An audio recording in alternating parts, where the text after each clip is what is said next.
원장님, 저희 할머니가 전방전이증 진단받으셨는데 무조건 수술하셔야 되죠?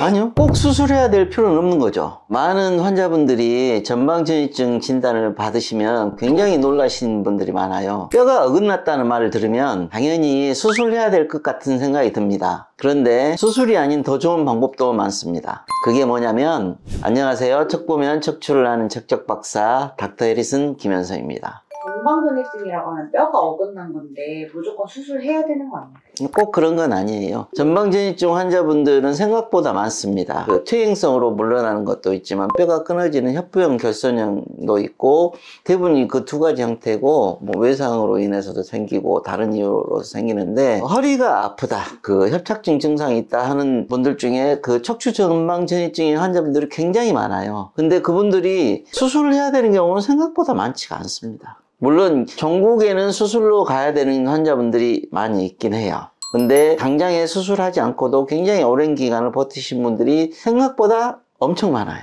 아까 방금 전에 한 분이 오셨어요. 40대 후반 여자분이신데 척추 전방전이증이 4등급으로 나누는데 2등급부터는 무조건 수술해야 돼요. 잘 해결되지 않기 때문에. 그분이 2등급 정도 되고 협착증도 꽤 있는 상황이고, 참고로 말하는, 여기서 수술하라고 하면 무조건 수술해야 된다는 병원에 가셨는데 수술해야 된다 그랬대요. 척추가 생각보다 안정적이고 아직은 충분히 버틸 수 있는 시간이 돼서 약 드시고 주사치료 받으시고 좀 더 진행이 되면 수술하자고 말씀드리고 돌려보냈어요. 척추 불안정증이나 척추 전방전이증이라고 그러죠. 그게 이제 통증의 정도나 전이증의 정도에 따라 다르지만, 예전에는 대부분 불안정증이나 전이증이 진행됐기 때문에 절개형 수술했을 때는, 그때는 불가피하게 유압술을 해야 되는 경우가 거의 대부분이었었어요.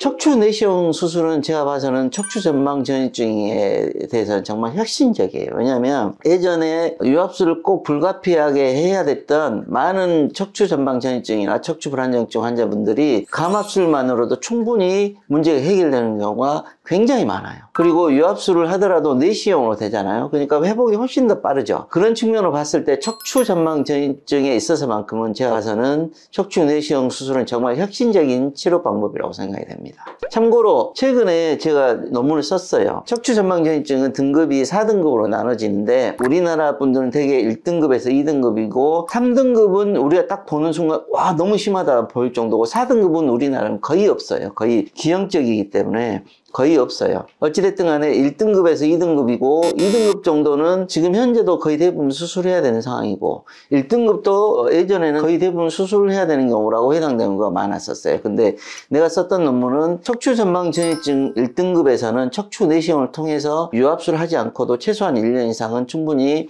증상이 개선될 수 있다는 그런 논문을 냈거든요. 근데 예전에는 그런 개념이 있을 수가 없었던 개념이었던 거죠. 네, 근데 전방전이증이라고 하면 그러면 감압술이랑 유압술 중에 뭘 해야 되는지 되게 고민되실 것 같은데, 근데 좀 쉽게 설명해 주세요. 척추 전방전이증, 척추가 앞으로 빠졌다는 이야기잖아요. 척추가 쉽게 말해서 벽돌 두 개가 있는데 하나가 앞으로 밀려났다는 거예요. 이렇게 이해하면 쉬울 거예요. 벽돌 두 개가 있어요. 똑같이 있는데 이게 좀 가라앉으면서 디스크가 터지면 이것만 걷어내면 되잖아요. 그죠? 근데 앞으로 빠졌어요. 그러면 좀 불안정하죠. 다시 잡아줘야 되겠잖아요. 이걸 잡아줄 수 있는 방법이 척추에서는 이걸 나사로 끼워주는 수밖에 없어요. 그래서 예전에는 이걸 나사를 끼워주는 수술을 보편적으로 했었는데, 지금은 이렇게 좀 빠져도 뒤에 피부가 잡고 근육이 잡고 있기 때문에 내시경으로 여기만 뚫어줘도 이게 잘 안 밀려난다는 거예요.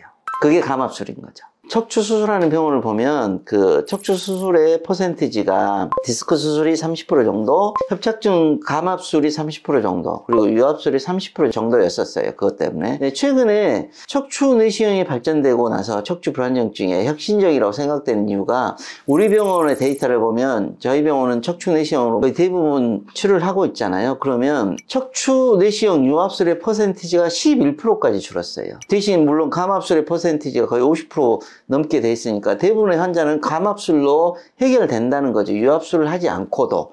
예전에 유압술을 했던 많은 환자분들이 감압술만으로 해결된다는 건데, 그게 중요한 이유는 우리 그 수술 받은 어머님, 아버님이 허리를 쓸 수 있는 찬스가 훨씬 더 많아진다는 거예요. 내가 일상생활로 돌아가서 여행도 하고 싶고 일상생활로 돌아가서 운동도 하고 싶고 그걸 훨씬 더 원활하게 할 수 있는 기회가 더 많아진다는 이야기가 되는 거죠. 근데 그러면 감압술이 더 좋은 것 같은데 왜 유압술을 받아요? 감압술과 유압술은 차이가 있죠. 감압술은 신경 가는 길만 터주는 거고 유압술은 기둥을 세워주는 거니까 척추 전방전이증에 유압술을 해야 된다는 기준은 우리가 일반적으로 보면 마비가 진행이 되거나 통증이 심하면 유압술을 해야 되고 심하지 않으면 감압술을 해야 될 것처럼 여겨지지만 그러지 않고요. 통증이 심하거나 마비는 신경이 압박되는 정도이기 때문에 감압으로 해결되는 거고 유압술의 기준은 이 불안정한 척추 분절이 수술했을 때 더 진행이 되거나 이것 때문에 계속 재발이 될 것 같은 이게 자꾸 재발이 되는 환자분들도 유압술을 하는 기준이 된 이유가 그래서 그런 거예요.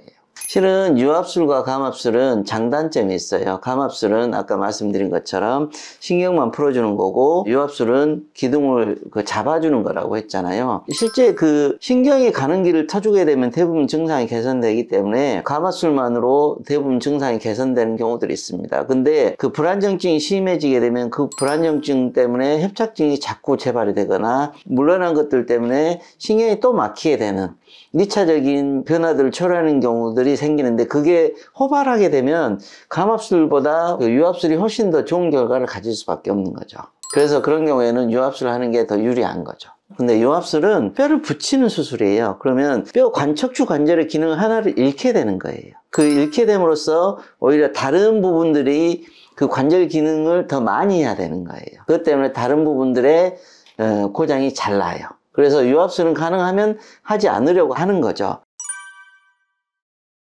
오늘은 척추 전방 전이증의 치료 방법에 대해서 설명드렸습니다. 환자분들이 척추 전방 전이증을 진단을 받으면서 굉장히 무서워하는 경우가 많은데 최근에는 척추 내시경 수술의 발전으로 유압술 없이도 치료되는 경우가 많습니다. 그러므로 척추 전방 전이증이 진단되었다고 하여도 너무 무서워하거나 하지 않으셔도 되고 안심하셔도 되겠습니다. 이상 척보면 척추를 하는 척척박사 닥터 해리슨 김현성입니다.